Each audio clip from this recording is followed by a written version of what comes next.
I'm Lindsay. And I'm Sarah, and together we're the co-founders of Whale Tales, a living library of cetacean stories. Today, I am making good on an old promise. Plus, a strange and sexy fun flipper fact. So sit back and enjoy as we dive right in.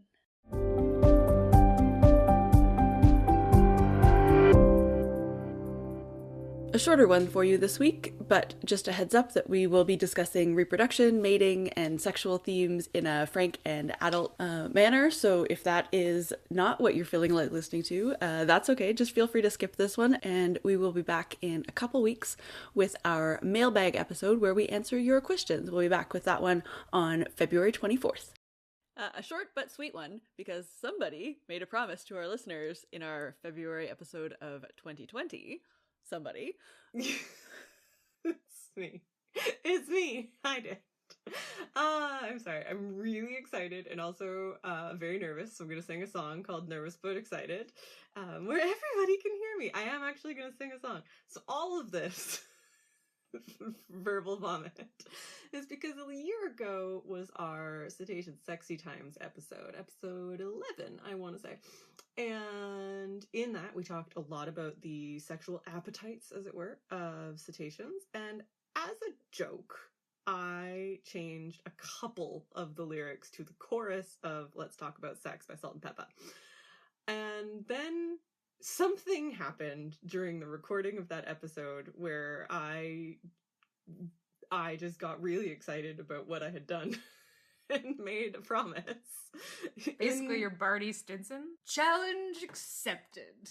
Exactly. I challenged myself in the moment on the podcast to write the entire song.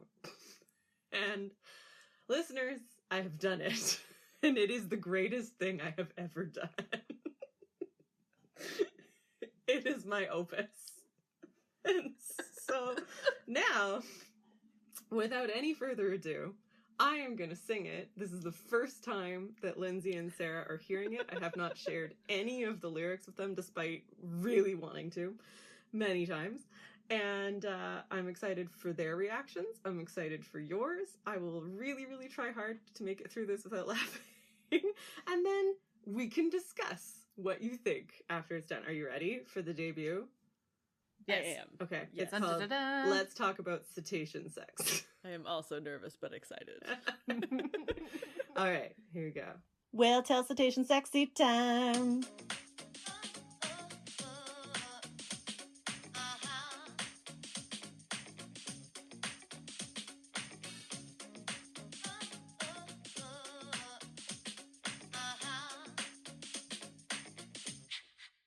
Let's talk about sex, ladies, cetacean sex at sea. Let's talk about reproduction, mating, and biology. Let's talk about sex. Let's talk about sex. Let's talk about sex. Let's talk about sex. Let's talk about sex for whales, all the dolphins and porpoise chasing tail. It keeps coming up in our mail. Don't be coy, avoid, or make void the topic, cause that ain't gonna stop it. Now, it starts when the penis comes out and wiggles about, out by the tail and not by the snout. A female swims by, lines up her belly, then the penis slips in like on nature telly. Those who think it's dirty, you have a choice. Switch channels, press pause, or turn the podcast off. Will that stop them? I doubt it. Alright then, come on, swim. Let's talk about sex, ladies, cetacean sex at sea. Let's talk about reproduction, mating, and biology. Let's talk about sex. Let's talk about sex. Let's talk about sex. Let's talk about sex. Splish and splash, sometimes those dolphins are brash, show off, jump, and crash, or use their tail to slash. Some whales sing for a fling, but then again, that's been disproven. Narwhals are a hit because their tusks are booming. Humps and grays have crazy migrations. They swim and scout right past entire nations. These whales will not fail to get some tail. Porpoise even hook up and show off for sex. And who's up next? Oh yeah, dolphins have a rep for being oversexed, and believe me you, it's as good as true. There ain't a thing alive that they wouldn't get next to. And if the mood is right, and ain't no mate in sight, they don't get mad or sad or don't feel bad, cause masturbation is a thing that they have. Some swim both ways and practice same-sex ways, and that's just dope. Let's talk about sex, ladies. Cetacean, sex at sea. Let's talk about reproduction, mating, and biology. Let's talk about sex. Let's talk about sex. Let's talk about sex. Let's talk about sex. Whales, all the whales, louder now, help me out. Come on, all the whales. The whales, all the whales, louder now, help me out. Come on, all the whales.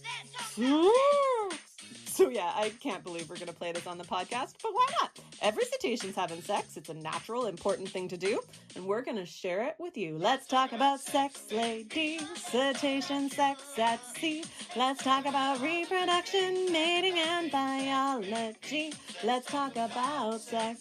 Let's talk about sex. Let's talk about sex. Let's talk about sex.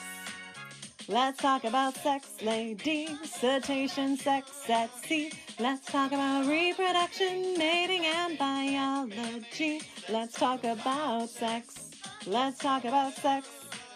Let's talk about sex. Let's talk about sex. Uh-huh.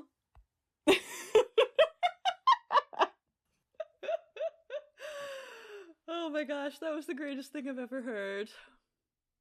I'm very proud of you, friend. Oh, thanks. Both for writing it and for, like, putting yourself out there and doing it. Like, I'm like, legitimately really proud of you. Oh, thanks. And this is why it's great working on projects with your friends, because they It's so surprise much you. It's so much fun. Okay, so can I tell you guys the lyric that I've, like, wanted to text you all week, because it Yes. makes me so Your happy? favorite lyric? My very, Uh-huh. very favorite lyric. It's that narwhals are a hit because their tusks are booming. I could tell that was your favorite. I also liked the whale vocalization part. Yep. No, I like the part where he said his first his penis has to come out, because the part's true. It's very scientifically accurate. Yeah. That's why Indeed. it's about mating, reproduction, and biology. Yes. Scientifically accurate 90s hip hop. Also, because as fans of Salt and Peppa will no doubtably note, I did try to use some of their existing lyrics and rhyming structure as much as possible. Their rhyming structure, though, let's give credit where credit's due. It's really complex, the rhyming structure in that song. But when I was listening to the lyrics, and I think that it's already, like the first month of 2021, and for sure my greatest hits of Spotify when it comes to the end of this year are going to include Let's Talk About Sex, because of the number of times I listened to that song last month. But when I was listening to it, and the lyric in the original song is "There ain't a thing alive that he wouldn't get next to," or she, I can't remember what the pronoun is. Yeah. I was like, well, that's about dolphins. Clearly. Clearly the Amazing. most accurate line in the entire song. Oh, it's very, very true. Yeah. So that's what happened. That's the song. And that's our podcast, everyone. Bye! I hope you enjoyed. But it's not the end, because this week's fun flipper fact is about gray whale threesomes. Excellent. So we did want to share a mating ritual, because back in our last year Sexy Time episode, we were only able to share a couple of mating rituals, and there are quite a few different ways that cetaceans sort of attract each other, and some ritualization around their mating practices. And one of the strangest ones is our fun flipper fact for today's episode, and that is the way that gray whales get down. So I think longtime listeners of the podcast will know that especially Lindsay and I are not the biggest fans of gray whales. Ugh. Sorry, that really gave it away. Didn't it? And yet, I feel like every time we bring gray whales up in the podcast, they're really, really cool. So I think at a future date, I'm going to have to relook at my assumptions about gray whales. But for today... Maybe do something next time, gray whales, instead of just blowing snot in my face. All right? Yeah.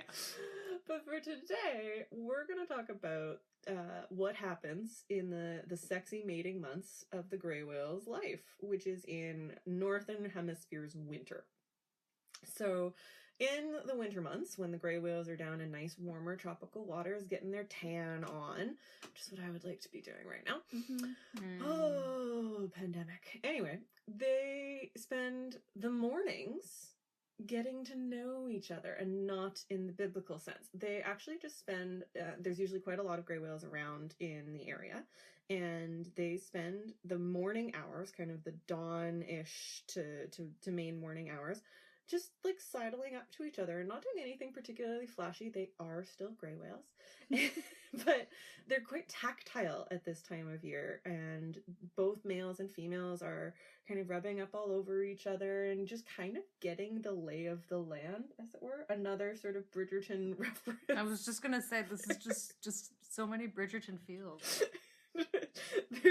They're doing a promenade around the room, a tour, and all of this leads to the females who, as we did discuss in our previous mating episode, females in cetaceans, for the most part, have the ability to be quite choosy about their mates. And for good reason. They are going to be pregnant for a very long time. Gray whales are usually pregnant for 12 to 13 months. That's a lot. And then they spend, again, as we've mentioned before, a year, usually more than a year, nursing after that very, very long pregnancy. So it's a long time commitment. They want to make sure they are getting the best possible genes. So all of this touching and feeling and swim promenading around the group leads the females to choosing or 2 male suitors or courters. This is an episode brought to you by Bridgerton. I'm sorry. Get that sweet, sweet Netflix money. Oh, God. So the female chooses 2 suitors, but she does show preference for one. And then in the afternoon, so as I said, this is all happening in the morning. In the afternoon, the trio goes off to a secluded area of the bay, and they spend the afternoon mating with each other. And the female will begin mating with her sort of favorite of the 2. And the extra male is non-combative at all. This is what makes this so interesting. Even during the morning, there's no competition that can really clear, like no violent competition anyway, that can be, or aggressive, that can be observed. The males are totally down to just like hang out and be the second or third wheel in this trio. And in fact, so much so that once they have paired up or trioed up, however we want to say that, the non-mating male actually helps the partners who are mating to get into position with each other. Because as we've talked about, sometimes it can actually be really hard for like the actual physics of cetacean mating to work, as you also heard in the song. So the sort of the extra male or the second choice male will kind of like help to support the female's body so that she can stay connected to her chosen partner for as long as it takes for copulation to occur. And then maybe as a thank you, or maybe because this is the second choice, then she kind of switches and mates with the second, but she always goes back to the first, and they mate a number of times all afternoon, with whoever the first choice is getting more opportunities to mate. But there's a lot of penises going around, and a lot of mating happening, and it's actually really, really cool. Oh, you cool, crazy gray whales, always surprising me. And I was just gonna say, like, males aren't usually known as sort of doing that, like what's it, like is it allopatric? Alpatry? Something like that. Like, where, like, so often females will help with, like, raising or looking after young in a group, of all different, lots of animals, but, like, lots of different whales. We've heard about that in, like, belugas and killer whales. They sort of, like, are aunties with each other, but you don't really hear about that with males, because males aren't really involved in parental care, but it seems like they are maybe involved in other ways. And I mean, so the second one, like the second choice male, is still selected by the female. Yeah. So he there's a video that we're going to medal. be able to share. It's from National Geographic, that shows kind of the morning courtship element. So all of the touchy-feely, just peck rubbing going on. And it just, like, it's hard to watch that video and not anthropomorphize it and just be like, it's just cuddling and like rubbing and honestly, it's really beautiful. It's really beautiful to watch. And I found myself having all kinds of like surprise and intriguing and like really sweet emotions about gray whales. And now I don't know who I am anymore. I wonder if anybody's studied, and listeners, if anybody knows if they've studied, is the second, are the two males related? Oh, I have no idea. They'd have to like do like skin tags. They'd have to they do probably skin wouldn't want to tags. disturb the process, so it's hard to know. Yeah, they'd have to ID them and then like do a mark recapture the next day or something. Because it's hard enough to identify gray whales, let alone males. Yeah. No, totally. Yeah. So, especially then. But like, I guess for the rest, if they're not mating, like if you had the ability to ID them the next day, it would be easy when they're down there because their behaviors are so different than when they're up here and they're very curious. And not that you want to like biopsy dart a gray whale that's right next to your boat. That's not nice. Yeah. But they can do it. They could. They can do lots of different stuff. So that would be a very interesting study to see. Yeah. If that has anything to do with it. Well, especially because they're not like even female gray whales don't have familial bonds after they kind of like part from their offspring. Yeah, that's what I meant actually by the hard work. It was like hard work on the gray whales. Yeah, like do they know? Do they know who they're related to? Yeah, like how would they? Their mom. How would they know? And then because there is a video of this, it was taken in Newport Beach. It's really, really cool. The footage was shot by Mark Girardo. And just as a side note to, again, shouting out how there ain't a thing alive that a dolphin wouldn't get next to, in the video there are a number of bottlenose dolphin voyeurs who are observing and actively trying to get in on the courtship of the gray whales. So that was this episode's Fun Flipper Fact. Hope you enjoyed. And not next episodes, because that's our mailbag episode, but the next kind of regularly scheduled episode's Fun Flipper Fact is going to be selected by our patrons. We have a poll coming out soon so that all of our existing patrons have the opportunity to vote on what Fun Flipper Fact they would like me to dive into. So if you are not yet a patron and you would like to choose what I go and nerd out about, come and join us at patreon.com. If all this talk about Patreon is like, what's Patreon? I've never heard of that. Or why is it cool? Patreon is a site where you can support creators like us for as little as $1 a month. And that money goes to help us cover the costs of running things like Whale Tales. And in addition, we are going to put up the full audio and the lyrics that Nicole wrote for our song earlier. We'll put those up on our Patreon for free. So the link to that post will be in the show notes. And then you can find out more about what Patreon is and all the different cool perks. But Lindsay might spoil some of those for you. Yeah. So we have 3 different levels of rewards with 3 different dollar amounts, $1, $5, and $10 amounts per month. And there's lots of different rewards at all of them. We have a weekly newsletter with news and updates. We have merch discounts, and we have art hand painted by Nicole. We also have the polls, as we've said before. And we also have this month only a coloring sheet from our brand new mascot, Wellington. We love Wellington so much. We're very excited. If you have no idea what we're talking about, you can head to our social. He's probably all over it by now because I can't help myself. He's the cutest thing that ever lived. He has a slogan, which I'm sure you know if you've listened to this podcast.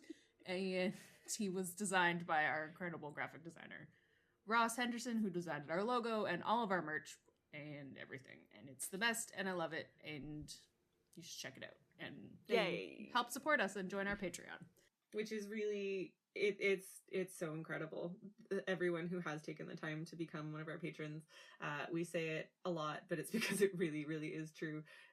This is a labor of love for us. All 3 of us have regular full-time jobs and very busy lives, and so we make time for Whale Tales because we love whales and dolphins and porpoises and each other and talking about them and you. So thank you so much for becoming a patron, for helping to support us however you can. And if you cannot support us with any amount of donation. We completely understand. Listening is a true gift to us too, and your feedback is an even greater gift. So if you would like to leave us a rating or a comment on our podcast and future episodes, we would love to hear from you. It truly makes our day. Yeah. And Nicole definitely wants to get comments on her songwriting ability, because they're just going to fuel her ego, and then this is just going to become a song podcast. No, it won't, I promise. Anyway, let's take a step back so Nicole can go fan herself. And we will listen to a new sexy whale tale from one of our favorite storytellers, Ashley Keegan, she's one of our regular storytellers. She tells stories all the time. She was on our podcast. You've heard her before. She said stories that she's actually been on before a couple of times. So here is her story, and again, graphic adult themes. Hey guys, my name is Ashley, and I thought I would share a story that showcases the love affair Biggs or transient orca have with their food. Of course, that love is not reciprocated in the slightest by their prey. It's definitely a very one-sided affair. The story I wanted to share is one that involves two families, the T36As and T65Bs, from back in October 2016. So quite a while back now, but it was a very, very memorable day and very exciting. So these two families were traveling together, going past an area that is often full of stellar sea lions at this time of year. And I honestly thought we had found them at just the right time. They must be looking for lunch. They kept swimming by, and my excitement dimmed just a little. A sea lion hunt is a very exciting thing to witness, but they moved off from this area and headed into the open strait and disappeared. As I scanned the water looking for them, bam! In the distance, a full flying breach out of the water. Clearly, lunch was being prepared.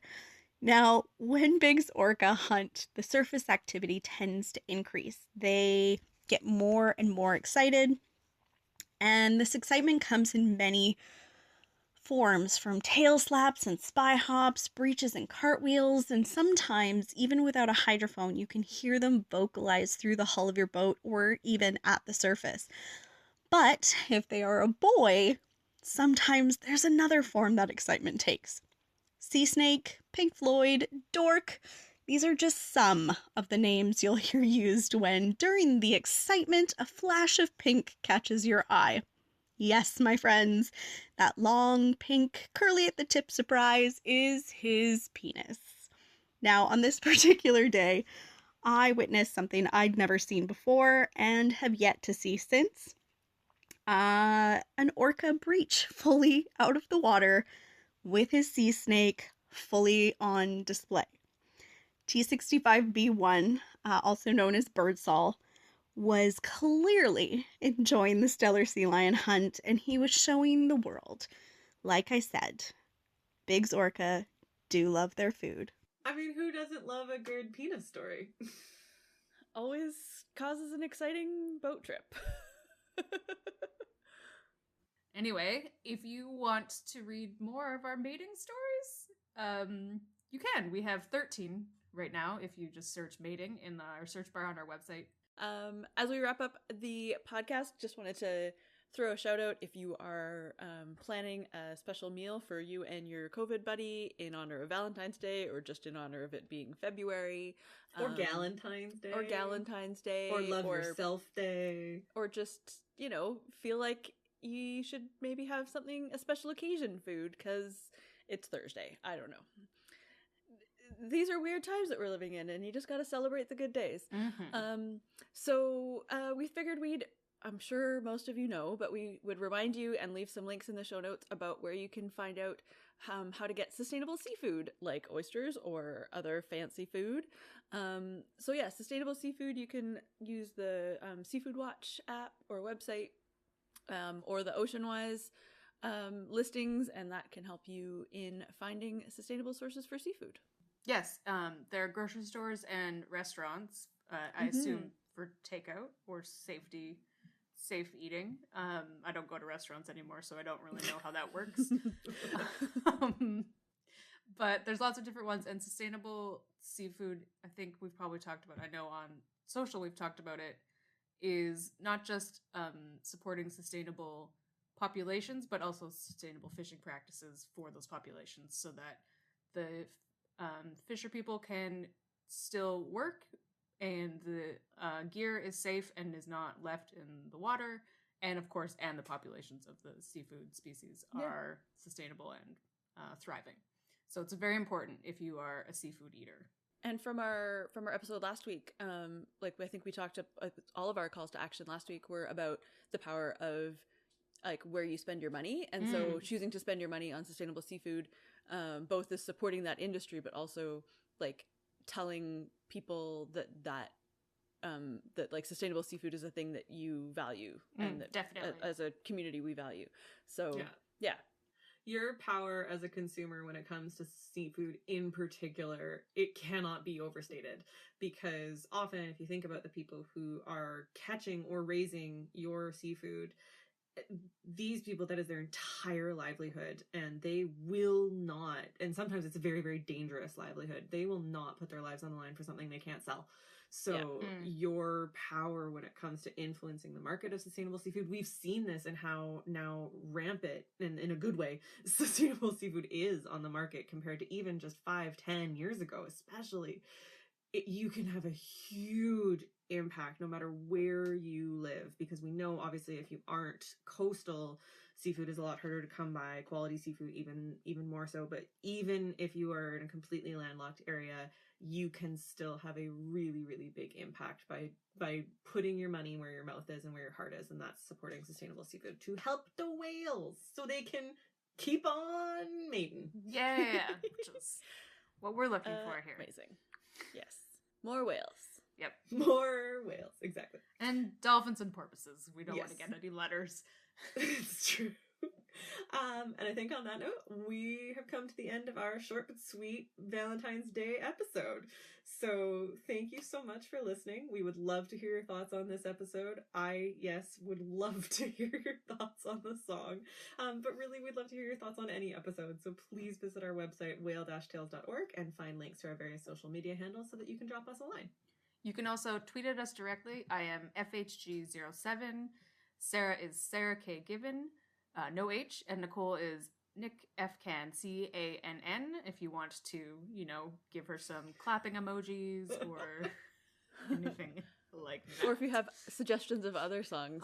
Please don't songs that or if you've remixed your own song. Yeah. To be Cetacean themed. Please remix your own song. Don't give Nicole any more projects. You can head to our website to subscribe to our podcast, check out our merchandise, learn about supporting us and becoming a patron, and while you're there, read almost 1,000 whale, dolphin, and porpoise stories. That's whale-tales.org. Tales like the story, not tales like the animal. And if you have seen a cetacean, whether it was mating or not, we would love to add your story to our library. Click the share link on our site, contact us on social media, whale-tales.org, or email us a voice memo like Ashley and tell us all about your incredible encounter. Thank you again for listening and for supporting us. We will be back in 2 weeks with our special mailbag episode. And until then, thanks everybody, and have a whaley great day.